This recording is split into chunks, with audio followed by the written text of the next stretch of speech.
Today, we are discussing truck driving jobs in Canada. More and more inquiries from international truck drivers seeking employment in Canada, the US, or Australia are getting our attention.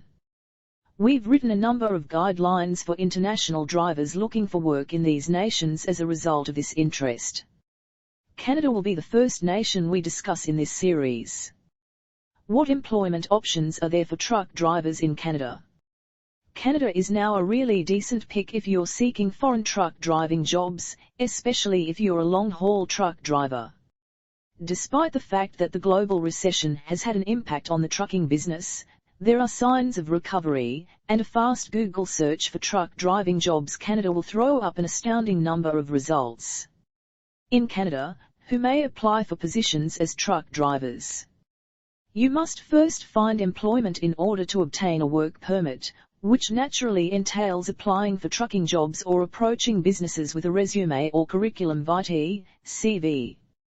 You must first determine your eligibility to apply for a truck driving position in Canada.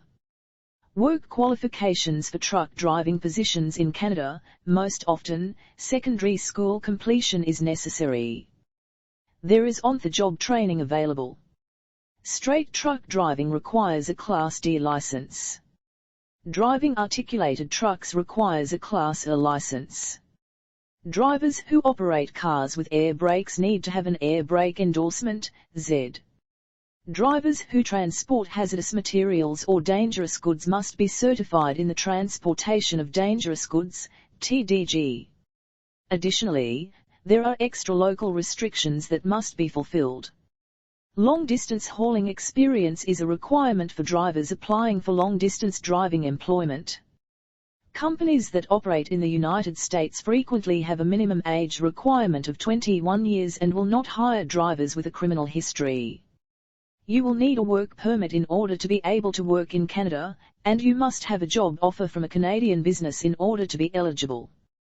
The Department of Human Resources and Skills Development Canada, HRSDC, will next decide whether to accept or reject your application based on its evaluation of the market's needs and the veracity of the employment offer. There may be a number of restrictions on your Canadian work permit, including the kind of work you are allowed to do, the employers you are allowed to work for, and the duration of your employment in Canada. Where can I find work? Contacting companies directly is the best way to enroll in the Fast Track program and is also the easiest way to obtain a work permit.